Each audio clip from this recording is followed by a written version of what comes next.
Buenos días señora consejera y equipo. Me parece un acierto cuando el Gobierno decidió unir economía con conocimiento y empleo, como usted resaltó al principio de su intervención, porque esa transversalidad que se pretende en las políticas entre las distintas áreas del Gobierno se facilita mucho más cuando están dentro de una misma área este tipo de planteamientos como pueden ser los referidos a economía, al conocimiento y al empleo. Eso por una parte. En estos días hemos asistido y estamos asistiendo durante los debates en estas comisiones y en diversas manifestaciones públicas de los distintos grupos políticos a la teoría de siempre de la oposición, que es la del catastrofismo respecto a lo que hay presentado o a lo que viene. Es decir, el catastrofismo se suele usar a veces para luego plantear miedo en la población, para luego, cuando vengan políticas de recorte o políticas que de alguna forma atenten contra los intereses de la mayoría social, porque piensan que van a sustituir al gobierno actual o lo que sea y las van a aplicar después, como pasó con la época de 2012 con la iniciación de la crisis, pues tener el campo allanado. Pero claro, es que ante ese miedo, que puede tener algunas bases reales, es decir, no tenemos un gobierno del Estado constituido, no hay unos presupuestos generales, la economía a nivel internacional tiene una serie de problemas, puede haber una recesión, Alemania estuvo a punto ya de caer en recesión ayer mismo, etcétera. Pues entonces eso se plantea siempre para justificar luego los recortes posteriores que vienen. Nosotros frente a eso decimos que no siempre se tiene que salir de esas situaciones con políticas de recortes y reformas que caigan siempre sobre la misma parte, como cayeron en estos últimos años. Es decir, eso es lo que nos diferencia en muchas ocasiones de las políticas que hacemos desde este sector a las políticas que se hacen desde la derecha habitualmente. Me parece importante que se haya destacado al principio de su presentación el objetivo 8 y el 9 de desarrollo sostenible. ¿Por qué? Porque, en definitiva, estamos marcando una hoja de ruta que a nivel internacional nos une con otros lugares donde también se estén adoptando situaciones parecidas en esa dirección, caminando ahí. Es decir, el trabajo decente y el crecimiento económico debe ser una cuestión que vayan unidas necesariamente. No puede ser que el crecimiento económico vaya separado de la propiciación de trabajo de poca calidad o trabajo no decente. Por tanto, ambas cosas tienen que ir unidas. Y en Canarias hemos vivido la experiencia contraria durante los últimos años, donde cuando mejor estuvo nuestro principal motor de la economía, que es el turismo, pues los sectores de trabajadores y trabajadoras que están dentro del turismo pues han vivido en las peores condiciones laborales y económicas, con retrocesos, con recortes, con despidos, con inestabilidad, con precariedad, etcétera. Desde lo público y desde los gobiernos que entendemos que de alguna manera hay que sustentar y hay que salir de las situaciones de apuro, de crisis o de desaceleración, pues está el fomento del empleo público como un motor importante de la economía. A mí ese me parece una línea importante también dentro de un gobierno de progreso. El que en estos momentos se haya propiciado pues 273 millones para políticas activas de empleo y subir un 16,5%, eso me parece importantísimo. La cuestión está en si vamos a ser capaces de iniciar de alguna manera o seguir profundizando en algo que siempre se muestra en el horizonte como utópico, que es la diversificación de la economía en Canarias, o vamos a seguir reproduciendo el mismo sistema y los mismos fracasos que hemos tenido hasta ahora. Ese es un reto importante que tiene este Gobierno. Sabemos que en una legislatura no se va a conseguir el cambio absoluto de la diversificación de la economía, pero sí por lo menos marcar las líneas y las tendencias para caminar en esa dirección. Dentro de las posibles creaciones de empleo está claro que habría que apostar, y supongo que lo tendrá entre sus previsiones cuando se desarrollen esas políticas activas de empleo, por los proyectos en zonas deprimidas.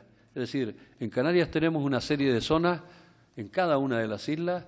Aquí ya no solo el problema de la doble insularidad, sino que la doble insularidad está hasta dentro de las propias islas, ya sean islas capitalinas o no. Es decir, entonces habrá que apostar porque la calidad de vida de los trabajadores y trabajadoras de todas las islas estén en mejores condiciones. parece importante la cuestión de la apuesta por la formación y la orientación.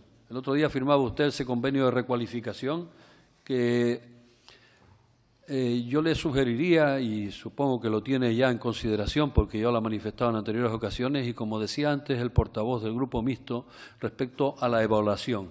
Es decir, estamos en Canarias cansados de destinar dinero para determinadas actividades que después no se ha sabido cuál ha sido el resultado de las mismas.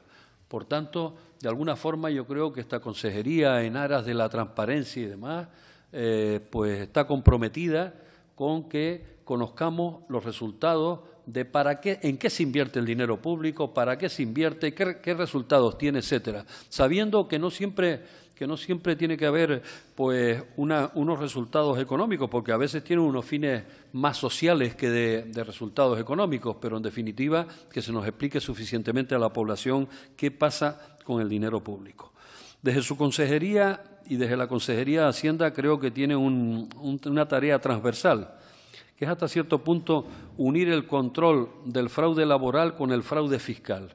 Es decir, hay una actuación transversal porque ambas están perfectamente unidas y ese control sobre el fraude laboral y el fiscal y ese fraude fiscal que viene a significar casi un 30% del Producto Interior Bruto de nuestra economía, creo que es importantísimo si queremos seguir buscando recursos para hacer la redistribución de la riqueza, que es lo que le corresponde a un gobierno progresista. Es decir, el que paguen más los que más tienen, el que aflore y todo el mundo de alguna manera pase por la ventanilla de Hacienda en la medida de sus posibilidades y que luego ese dinero nos sirva para que la sanidad, la educación, la dependencia, el empleo, la pobreza, etcétera, pues puedan atenderse adecuadamente.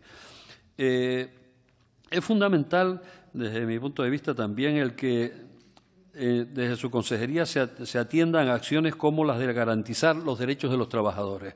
Es decir, esa calidad del empleo, esa vigilancia de que se cumple, que no se tienen horarios abusivos o de que no se contrata a la gente por una cantidad de horas y se les hace pues trabajar otra cantidad diferente, que eso unido al miedo a perder el trabajo trae consigo que a veces no haya denuncias o que a veces la gente agache la cabeza y simplemente continúe en esa situación. Por tanto, es deber de los poderes públicos el atender a esa parte de la población cuando está ahí. Fundamental es el compromiso con las pymes que se tienen que modernizar seguramente, que habrá que fomentar la digitalización, que se tienen que intentar reagrupar de alguna manera también para poder ser más competitivos, que tienen que coordinarse para poder llegar también al terreno no solo canario, sino al terreno internacional. Fundamental también nos parece lo de las becas y todo lo que significa subvenciones y ayudas para el conocimiento. Nos parece fundamental y de manera especial ese programa destinado a las mujeres científicas de África. Es decir, es fundamental que haya becas postdoctorales, que haya becas básicas de investigación, que haya becas de todo este tipo y ustedes las recogen ahí, por tanto, nos parece importantísimo. La cuestión del trabajo digno y de calidad, aparte del diálogo y la seguridad laboral, yo le incidiría, lógicamente, en eso que le dije antes de él, lo que signifique el control y a quien corresponda, porque lo incumple, por la correspondiente sanción. Y lo mismo la prevención de riesgos laborales y la seguridad social. Es decir, es que es inconcebible que sigamos teniendo una cantidad tremenda de accidentes laborales porque no hay prevención y porque, de alguna manera, la salud laboral de los trabajadores, pues hay que vigilarla, hay que controlarla, porque a veces pues no hay la suficiente, a veces, información, educación y a veces tampoco la suficiente prevención. Una cuestión que querría destacar también dentro de los programas es el de la inclusividad, es decir, el que haya posibilidad de personas que tienen dificultades para el acceso al empleo tengan posibilidad también de acceder al empleo. Esa cuestión de la inclusividad es importantísima, como de la modernización de las oficinas de empleo, porque si el instrumento para gestionarlo no está modernizado, mal lo hacemos. Y finalmente, pues esa apuesta por las semanas de la ciencia y la innovación, la cultura científica o por el cierre de la brecha digital y, en definitiva, esa gran apuesta y esa asignatura pendiente que es la diversificación de la economía. Yo creo que las líneas de los presupuestos están en la correcta dirección.